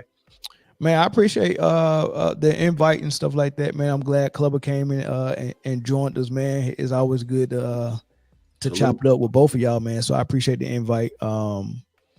And you're more than welcome to stay for combat sports if you want. I'm just saying, man. I'll be sitting here listening the whole time. So I might as well been just be in the comment section, man. Combat sports ain't my thing, so you know. You can have lib. Go split like Split Star. How long y'all gonna be on the combat stuff? Good No, question. just a little while because I don't think that Tony's coming back. I think he has something pop up. So we're just gonna do a quick little boxing, talk Man, about Tony, Tank and tell Tony, Garcia, and that's tell it. Tony he fired, man. Tell Tony he I fired, was man. hoping to chop it I up with told Tony. That's my guy. yeah, I Tell told him to come in. back on. I sent him a message. So I'm but yeah, all about right. to give him hell. Yeah, I'm texting him again. But anyways, yeah, go ahead and plug your stuff anyways, and then we'll move into boxing. You can stay as long as you want, brother. All right, now I'm gonna go ahead and head out, man, because I got another guy that's that I've been Hollywooding for about a week, and I gotta help him out with some canvas stuff, man. So he just Hey, he well, just while texted you're there, me. record that video too. I should. Yeah, you're right. But yeah, if y'all want to see more of my stuff, man, go follow me on YouTube at Man Down Sports, man. I do a solo show once a week, and then we have a full panel Jeffrey. that we do on Fridays as well, man. So go and check us out over there, but also on all the other social media platforms, Instagram, X, TikTok, Facebook. Look for Man Down Sports on there as well, man. So I appreciate if everybody go and follow me over there. But everybody that's here from Man Down that's already subscribed to me, give Ball and Buzz a sub as well. And Clubber, what's your channel? If you want to find me, you find me on Ball and Buzz. Budge. You know what I'm saying? We're trying to get us to a certain level, and then if people want me to get my own channel, I'll do it. You know, just depending on which OnlyFans y'all. He also has a new TikTok though. Club. You can find me on TikTok, Clubber D. I'll be showing off my feet on there. You know what I'm saying? I'm trying to shoot, man, he'll foot model. Okay, got it. You know I got bunions for days. If y'all want to see that. But his old male stripper days. Yeah, hopefully everybody Smart. go and sub over there, man. Ball and Buzz, man.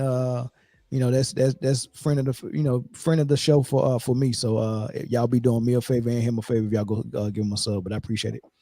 All right, fellas. Yeah, we really appreciate that, and we appreciate you, brother. Again, y'all make sure if you're with Ball and Buzz, make sure you tap in with Man Down Sports. It is absolutely my favorite NBA show every night. Mel, NBA Insider, my brother, thank you so much for blessing us. We appreciate it, and we'll talk soon. All right, no doubt. Peace. Salute. All right. Yeah, hey, well, if you are staying with us, yes. Go ahead. No, my bad, Brian. I know y'all. We was talking about eating stuff, and we were talking about chasing peanuts. So my bad. Yeah. That was a bad time. I don't know who made that comment, but it's all good. We gotta, we're just joking around, having a good time out here. It's banter, brawls, and bravado, and that's what we're here for. So now that we have two of us, I'll put that back up because we are going to get into Clubber D's boxing, combat sports. So again, next week we will have Clubber D's combat sports special where we will go more in depth into everything, including UFC 303 and the fight night that's happening this weekend. But for tonight, we wanted to touch on the most important topics coming down the pipe. And the first thing we wanted to touch on was the Tank Davis fight from this weekend. Woo! KO 8 of Frank Martin. My friend, tell us your thoughts about this fight. I believe, didn't I say that Tank would get him out around the 8th round-ish? I think I put that on the video that I posted the pre-fight. But it's weird. Tank chased him, because Frank Martin was hitting and then he would hit, elude. And we were trying to see how would Tank look against somebody that wasn't flat-footed and come straight at him. How would he fight somebody that was elusive? And Tank's an amazing fighter. I like Tank. I'm a big fan of Tank. It's just that I'm not a fan of him and the people he chooses to fight. Okay, this is his first. I won't say maybe his first African American fighter he's fought. He doesn't like to fight slick fighters. He likes to fight fighters that will come straight at him. So the problem I have with this is that yes, Tank looked good, but Frank Martin lost. If you saw his last fight, it looked like he lost that fight. But he got this Tank fight. He's supposed to fight Shakur Stevenson, chose not to fight him. Took the fight with Tank because it's in-house. And, Frank Martin probably won the first 6 rounds until Tank started coming on. And the cards had him winning the first 3. The judges had him winning. I haven't get more than that. You know what I'm saying? Be honest with you. But that's what Tank does. Tank loses and then comes back, just like Mario Barrios, just like he's a slow starter. He's a slow starter. He likes to see what you're going to do, and then he's going to counteract. Now, the issue I have, yes, people are like, oh yeah, Tank's the man, Tank's this, Tank's that. But who's he fought? Okay, nobody knows who Frank Martin is unless you're a boxing fan. Okay, he hasn't fought any of the other champions. He hasn't fought, any of the top notch level of fighters. Yes, he fought Pitbull, but I mean, who is Pitbull? So right, he's not that great. And also when he fought Mario Barrios at 140, he drained him. He had a 10-pound rehydration clause, and Mario Barrios moved up to 147. He fought Ryan Garcia at a catch weight of 136, who he claimed was on steroids prior to that fight, and he had a rehydration clause on that. And then now he fights Frank Martin and puts a rehydration clause on him. If you saw Frank Martin in the weigh-in, he looked like PJ from the. He looked like a Tyrone Biggums. He looked like 50 Cent for that crackhead role. Like he looked not Tyrone Biggums. Like he was tiny. Like Frank Martin looked like he was even. If you saw, there's a video of him saying, "Oh, you want to drink some water?" Tank's clowning him, saying, "You want to drink some water?" He's like, "No, I can't do that." So he can make weight. He made weight, and he can't go higher than more than 10 pounds. So it's like I rock with Tank. I don't know if you know Joe Rogan, but I smoke rocks. Oh yeah, I'm telling you, man. He had a couple macadamia. He had a couple macadamia nuts in his pocket. I tell you what. But I'm a fan of Tank, but fight somebody without these restrictions. Now you're saying, you know what? I want to be undisputed. I want to fight Lomachenko. Lomachenko, 36 years old. Okay, like why? What? Now you want to fight him when you was beefing with Mayweather prior? Mayweather was like, he was like, Tank, keep it up. I want to put him in there with Lomachenko. Why would you threaten a fighter to fight another fighter? Like, what kind of management is that? That made no sense. And Josh, you're right. You know what I'm saying? He doesn't want to fight Shakur Stevenson because Shakur will say, this is the plan, I think, for me with Tank. Fight Lomo, he gets that belt. Shakur should fight the other Ukrainian boxer who beat Navarrete, get that belt. So that's Gobzowski or whatever his name is. Yeah, so that you'll have two fighters with two belts. Okay, they fight each other. So he was undisputed at 135. They should do that. That should be wrapped up by at least next summer. Okay, because Tank said he wants to fight November. If he beats Lomo, you know what I'm saying, he got two belts. This is Shakur Stevenson's last card on Top Rank. And now Mayweather saying he wants to sign Shakur Stevenson. If you look at Tank, he has Leonard Ellerby, who was Mayweather's right hand man. Now he's with Tank, and then now we got what's his name? I'm saying too many times, but we got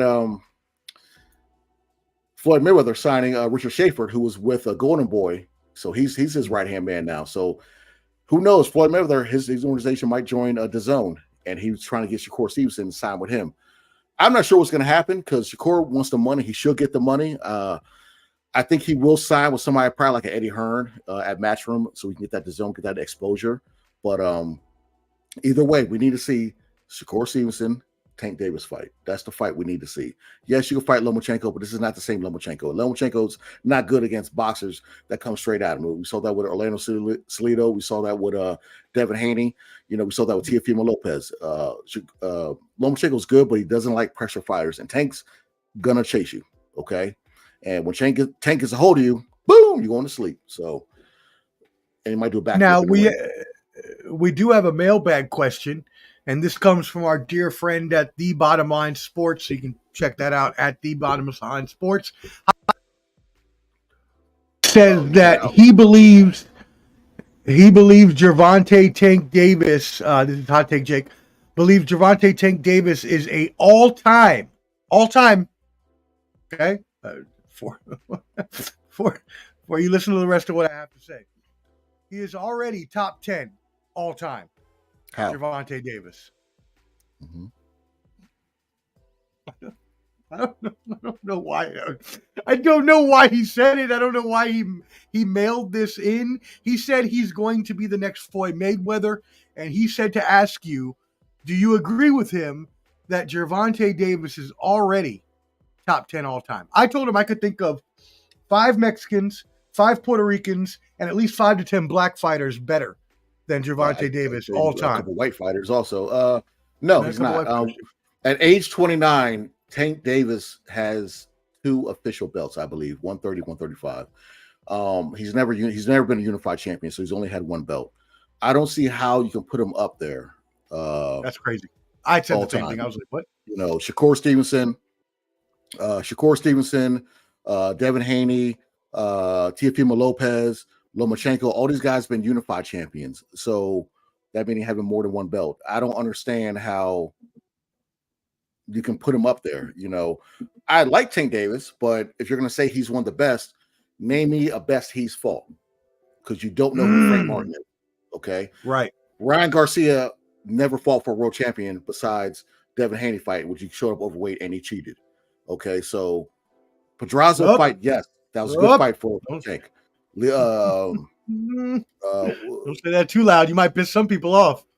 Well, because they're very, just because you take a picture with Trump and you fake religious. This is my problem with Ryan Garcia. Okay, if he's so religious, how come he goes on tweets about he wants to take someone's wife and make their kids call him daddy?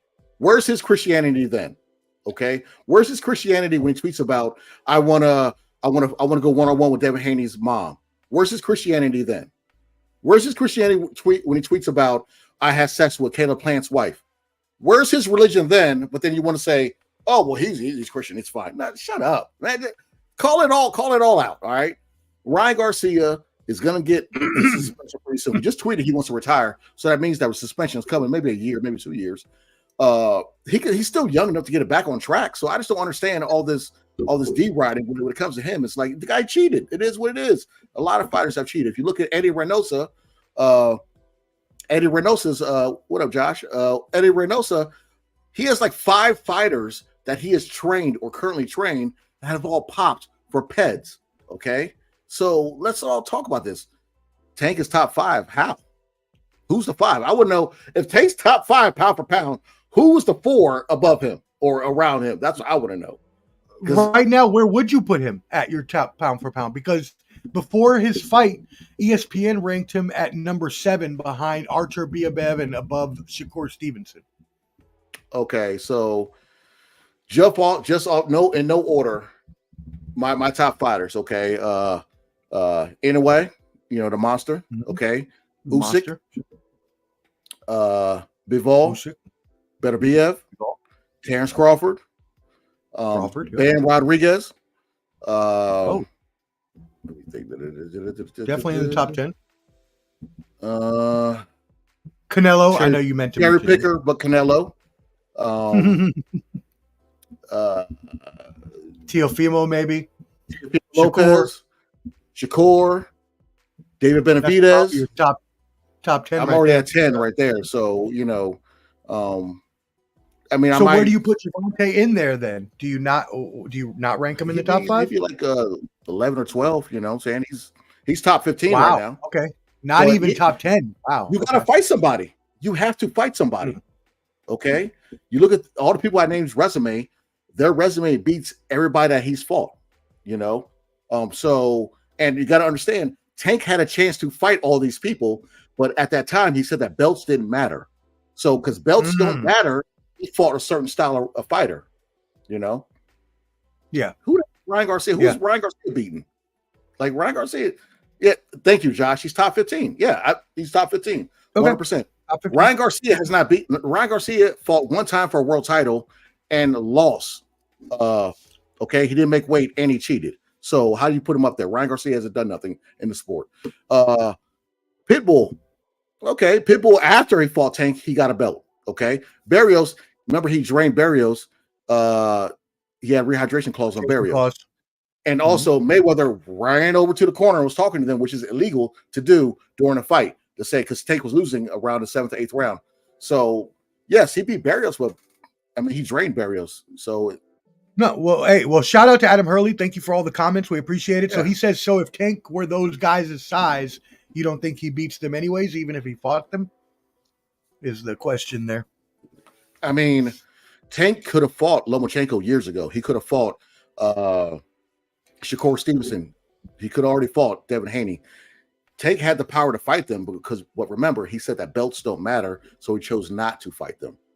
So Tank could already be number 1 pound for pound at this time, but he said belts don't matter, so he chose to fight certain fighters. It's kind of like Canelo Alvarez.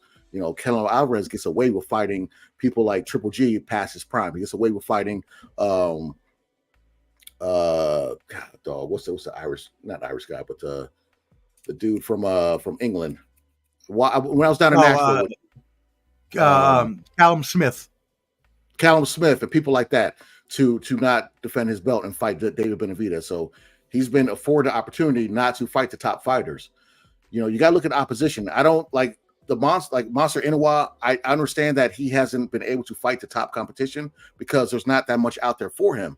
Stephen Fulton, right? That's different. Yeah, that's different. You know? There's not that much. Right. Yeah, it's not that much, but they're there for Tank to fight, but he chose not to fight them. And now he wants to fight them, and he's 29 years old. Ryan Garcia, I give him credit because Ryan Garcia was only 24, 25 when he chose to fight Tank, and Tank was older. Mm-hmm. Devin Haney, this man was he was undisputed at age 24. Shakur Stevenson was a unified champion at age 23, 24 years old. So they did this at a young age because they want to be the best. Tank was like, okay, I'll just get a paycheck and fight certain type of fighters. Now he's damn near 30 years old and doesn't really have a prize fight. So that's why I put that in consideration. Absolutely right, John. And no parts. Yeah, no. Oh my God. We all know that. He's been ducking and running from him forever. And David Benavidez even said after the last fight that he wants to still move back down and fight Canelo. But if not, then he'll, stay at light heavyweight. So what are you hearing on that? Well, a lot of people are saying that David Benavidez was a bully, a weight bully at super middleweight, 168. He went to light heavyweight, fought the man that was a champion and lost to David Benavidez, Arthur Benavidez. I'm sorry, and Arthur. Yeah. Mm-hmm. Here's the thing. David looked good but he kind of faded in the later rounds. But I'm like, okay, this dude's 37 years old. I think David can get him a body. But he also moved up in weight, Yeah. So he's a monster. His style is coming straight. He's Mexican style, coming straight at you. But he, just like the Boo Boo Andre fight in this fight, he was doing body shots. He was using angles to cut the ring off. He was doing a lot of things that not traditional Mexican style fighters do. Okay, he's gonna come straight at you, but if you try to go this way, he's gonna counter you, and give you a left hook or right hook or something like that to kind of keep you at bay. So he looked great at this fight. It's just the power. It didn't translate the way we thought it would do at light heavyweight, but I thought he still looked good. Now, is he going to stay there or is he going to go back down to 168? That's the question. I don't think he was a weight bully like everyone tries to say he is, saying that, he just goes down to 168. He can knock everybody out because he's just too big. But regardless of what he does, him versus Bivol that'd be very interesting. And Benavidez, that'd be a very interesting fight. I don't know if I'd go with Benavidez for that fight, but that'd be a very interesting fight. To be honest with you, the person you need to watch for that moved up is David Morrell. David Morrell at light heavyweight. That's the guy that I think Canelo really was ducking, besides Benavidez, because David Morrell will knock the race off your face. Okay, he was a Cuban nationalist. This guy was high level Cuban fighter. Ducked him for years, and then now he has to move up to another weight class. So I would love to see that fight, but he's fighting on the August 3rd card with Terrence Crawford. Yeah, Adam, and that's what we've battled with forever. Clubber D and I have been having this show for a few years now and talking about it on the podcast and everything. And you're completely right. Canelo will not put that legacy on the line for anything. He's built it up over many years, and he's not willing to risk it all, as they say, to fight Benavidez. And we really wish that he would, because believe me, we've been wanting to see that fight for a long time. And like you mentioned, the power did not necessarily translate in this move, but he can always train more and obviously gain strength and all of these things too if he stays up in the light heavyweight division, get better. You did mention Garcia, so we do want to update everybody. The B sample was opened on May 22nd to be analyzed. The first sample that came back was positive for ostarine, which you're not allowed to have even a little bit as a boxer. Devin Haney stated that. But he was cleared of the nano, whatever it is, androstenedione. So now we're waiting on the B sample information to come back, and I hear you have news on this. That's No, not been but I back. mean, news on what the outcome is going to be for that. Yeah, so Ryan Garcia today tweeted that he might retire because they already said that the ruling should come within the next few days because it's been taking forever. Okay. He had 60 times the limit you're supposed to have in your body. I'm still kind of fishy on that Android 19, whatever it is. That's because that's an anabolic steroid. There are small traces of that, but there wasn't on the B sample. And then Ryan Garcia tried to say it was ashwagandha. They said, hell no, we don't have that in our stuff. We tried to say it was two different supplements. They said, hell no, that ain't in our stuff. So he's been doing all this weird stuff, trying to divert from the matter of him getting suspended. He just, like I said, he tweeted today that he might retire. So that just means that the commission is probably coming down with their stuff pretty soon. He probably knows what it is. Amir Khan, 2 years suspension for having that in the system. And he had way over what Amir Khan had, and that was in the UK. So, agree, Josh. Yeah. Derek Brown, he's legit. So, I think Garcia probably will get probably just a 1 year. I don't think they're gonna give him 2 years. I think they're giving him 1 year suspension. But they're dragging this out, and I don't like how the boxing culture is acting like it didn't happen. Because he shows up to the Tank fight with a shirt that says "rematch me," and Tank is all being his buddy, like, "Oh yeah, whatever. We'll see what happens." Dude, the dude's a cheater. Like, why? I don't understand. Like him, it's not just him. You got Big Baby Jarrell Miller who tested positive like 3 times, and he's still fighting Andy Ruiz. Not Andy Ruiz. Andy Ruiz on the card in all third. Like, he's a known cheater. Like, you guys just don't care. This is ridiculous. Spence and Haney came together. We're like, why are y'all entertaining a cheater like this? It doesn't make sense. And boxing is one of those sports where it's not like baseball where you can take a drug or whatever and get a better edge, but you still got to swing the bat. You still got to have the hand-to-eye coordination. Boxing, you're going there against somebody and you're trying to hurt them. So when you cheat, it holds a different weight. Okay, it's kind of like when Brock Lesnar fought Mark Hunt at UFC. I think it was 200. No, it wasn't 200. It was UFC in New York, and Brock Lesnar sued the UFC because they knew he had steroids. It was 200, I thought. Was it 200? It could have been 200. Yeah, I think that was 200. It was 200. The green camp. Yeah. So Mark Hunt sued the UFC and won because they knew that Brock Lesnar was roided up, and they still let him fight. So it's like you can't do that stuff, man. And your commission will come down. What do you think? And so, what do you think about what Adam says here? He'd like to see Garcia move up to 160 and fight my boy from Nashville, Caleb Plant. I would love that because, Caleb Plant will have to move down because Caleb Plant's at 168. I'm sure Caleb Plant would do that because Ryan Garcia got a beer thrown at him by Caleb Plant because he's going around saying that he smashed Caleb Plant's wife. That's not the first person he said that to. He said that about Earl Spence, said that about George Cambosa, but Christian man. So you talk like that, and Caleb Plant said in an interview, I know he needs help, but he's going to find it if he keeps it up. So Caleb Plant said it. He's going to find the help he needs if he keeps that shit up. So, I didn't hear that. That is because Caleb Plant threw the beer at him, and he went behind his bodyguard, then tried to act tough.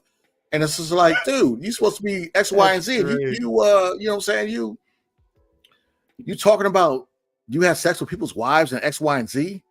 And these same fans that want to say, oh, he's innocent, he's this, they don't want to talk about this part of Ryan Garcia. Leading up to the fight, we all thought something was off about him.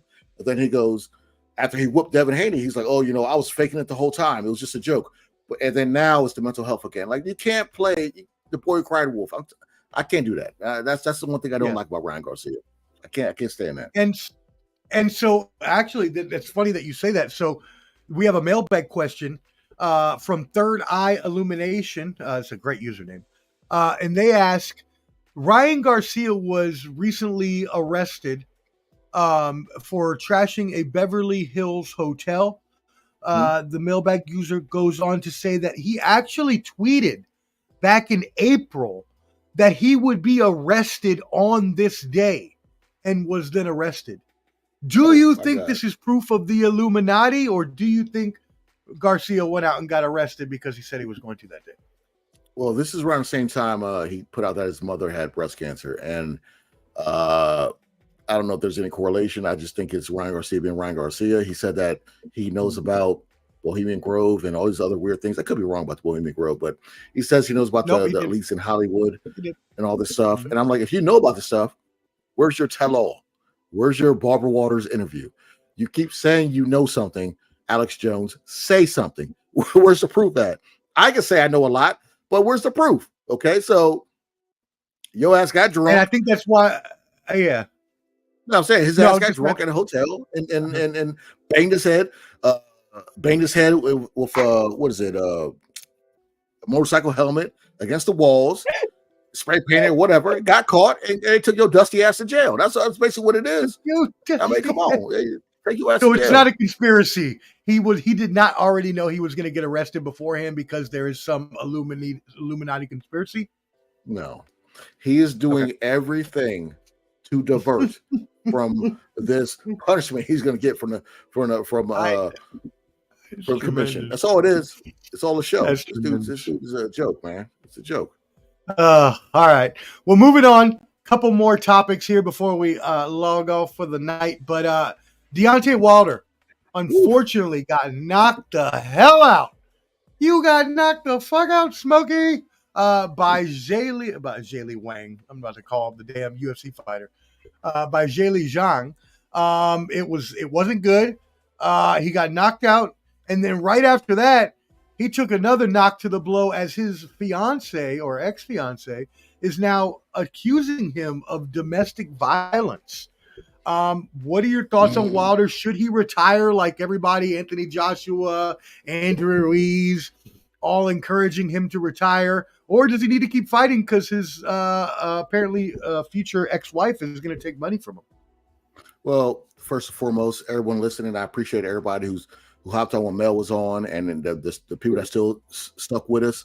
You know, salute. We appreciate that. Quite a bit of you guys. So I appreciate y'all. You're gonna get a video of me talking about Deontay Wilder this week. Okay, it's already in the vault. We're just waiting to publish this. But here's the thing. Wilder's pre this girlfriend Wilder, he was a different Wilder. This one, there's rumors of infidelity, that she was actually creeping on him with someone else. I was reading a lot of teachers about this. You never saw her with this lead up to this Yang fight. You never saw him with her. Every other fight, she was right with him. You know what I'm saying? Training and doing all this other stuff. I personally thought that once he got her, she looked amazing and kind of Instagram model-ish. So he went all in on Captain Kirkin for her and having her in every interview and all these other things, and didn't really focus as much. Now that now that he's been losing, and he went out like he literally did a spin of Rooney. Okay, he played Ring Around the Rosie with that punch. Zhang hit him. That shit was bad, yo. Where was he going? Okay, so people say that he got his foot stepped on, and that's why he turned around. No, it wasn't. No. First of all, shout out to 17%. Oh, you can't see it. 17% drip, black-owned glass maker, Black Panther glass. Anyways, so he should definitely retire. Okay, it's not looking good for him. And when he got hit, he did a spin of Rooney, looked around. I dropped my keys, turned around, and Zhang said, "Here, take another one to go." Okay, he said, that was the one. He was looking the complete other way. Like it was bad. And Malik Scott is probably not the trainer for him. Okay, he's not the trainer. Hasn't been good so far. He is not the trainer for him. Okay, he's lost 4 out of 5 fights. He's lost 4 out of 5 fights. And Robert Helenius fight was not even really a fight. That was like, you know what I'm saying, show up, get knocked down, see you later type deal. You know what I'm saying? Like it is what it is. So I would say for me, for Wilder, I'm also a big fan of Wilder, and you're gonna see in the interview. Okay, check out Ball and Buds, or you can check out Clubber D on TikTok. But check out Ball and Buds because we're gonna post it. All right. I got a video on a little short on Deontay Wilder. Okay, check it out. It's coming out this week. Wilder is something we'll probably never see again, and I'll explain that in the video. That's all I'm gonna say. But yeah, it's just nice. I think that the limelight's got to him, but you get the new girl, you get the new all this money, and you're in a different stratosphere that you were before. And the problem with Deontay Wilder, the second fight with Tyson Fury, when he fired Mark Breland, who was a gold medalist, one of the best, amateur fighters of all time. When he fired Mark Breland, downhill. Shout out to him. At least I like him as a person, but no, he's everything's been downhill since he switched trainers. But to be honest, as much as we're talking about him having to retire, I mean, if he still needs to make money to support his family, obviously we know his backstory. He started fighting because obviously he has a special needs child that needs that extra, care and attention and money. So, whatever he does, God bless. I love Deontay Wilder. I've always loved him as a fighter, even though he was never a boxer, even though we know he didn't have the technical skills needed in a boxing ring, even though we know we were just looking for him to land that one, knockout blow. Good on him for as long as he fought, as well as he fought for being, not classically trained, and fighting for his family. You got to big up a man that does that. That's true. I mean, I'm a big fan. And Omar, we're gonna do a sidebar real quick before we go. Sure. I know I teased on Facebook that I would talk about my recent encounter with ducks. If everybody that knows me and has known me for a long time, everybody knows I'm terrified of ducks. Ducks, geese, swan. I won't go near them. Yes. Okay. Yes. And you can say whatever jokes you want. They're not going to bother me. I've heard them all. Yes. Okay. I won't go near a duck, a geese, or swan. Recently, it's hilarious. He'll actually walk on the other side of the street. He will go to the other side. I won't go near him. I won't do it. It's who I am. So recently, and I didn't want to say this story, but I was cheating on Wegmans. Okay, I didn't go to Wegmans. I chose to go to Food Lion near me. And as I was leaving Food Lion, there were some ducks. There were actually two geese. They were near my car. I can't walk to my car with them being right there. Okay, I couldn't do that. All right.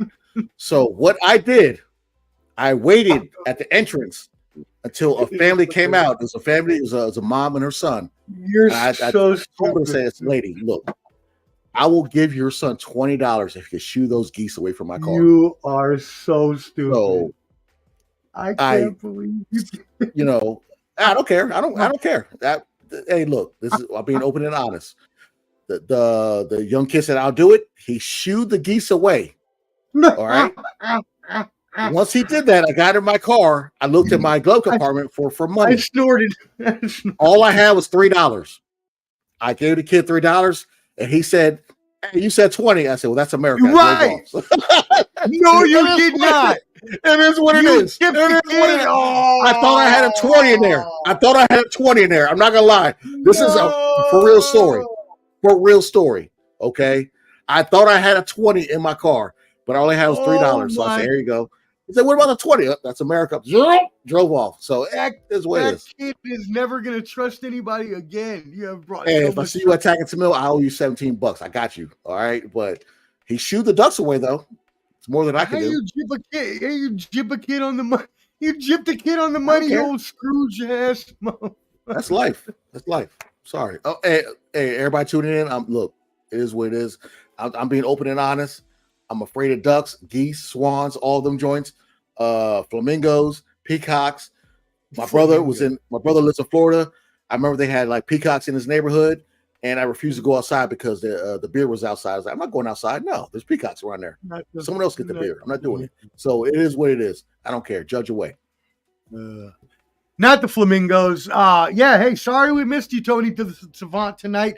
Tony was supposed to join us for the boxing talk. He logged in earlier, was here for a couple minutes. I was waiting for him to show his face, and he never did, and then he logged off. So unfortunately, we weren't able to get him on. We will get him on for the next Banter, Brawls, and Bravado, which will be in the future. So make sure you're looking out for that. But for now, the next show you need to know about is next Thursday night, 8 p.m. Eastern for UFC 303.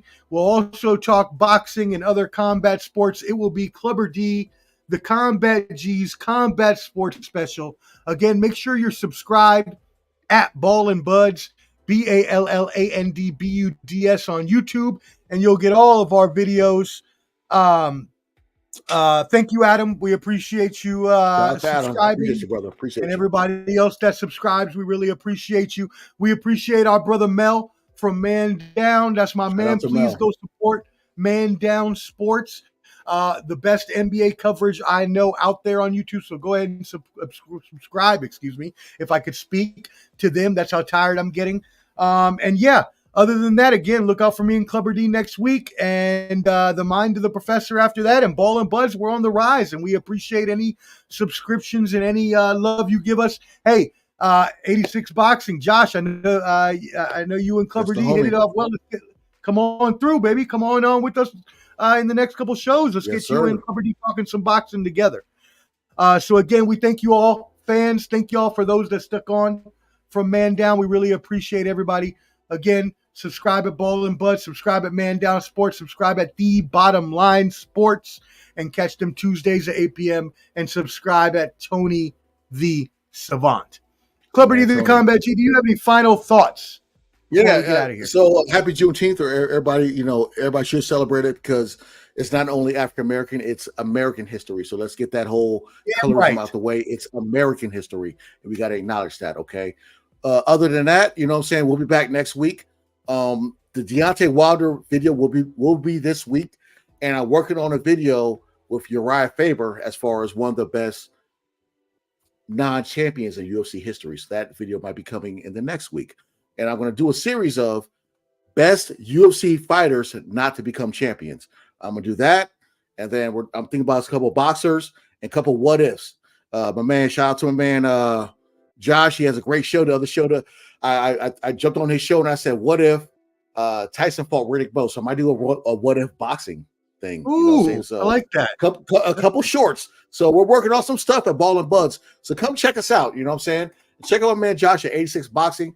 This man's a savant like Tony. When it comes to boxing, there's a lot of old school stuff. And I have no idea. We talked about Jack Dempsey and all those guys that were at Ashley Knuckles fighting. But I have no idea. And shout out to Omar and his Celtics becoming champions. Let's go. We are we did it! All right. And yes, shout out to Juneteenth. We're definitely celebrate and honor our brothers and sisters fighting the good fight, and that they always have. So we really appreciate that. And we appreciate all of y'all joining us today. For Clubber D, the Combat G, Ball and Buds Combat Sports Insider, make sure y'all subscribe to his new TikTok channel, y'all. He's got a new TikTok, Clubber.D. And we'll see you next week. We really appreciate everything, y'all. We're out. Peace. He's with the millions. It's that world heavyweight flow. Championship belt wrapped around my waist, yo. I got that Ric Flair figure flow. Slam you on the pavement, that's why they call me Street Pro. Create heat on beat flow. Like Jordan after the second time he three-peated, folks. Get ready, set, let's go. Fight toe to toe, release the flow created by this mic pro. Lights, camera, get low. Action packed, back to back. In fact, this monster will go. Y'all better let him know. Man with the master plan, and you have no need to know. You came prepared, now get ready for the show.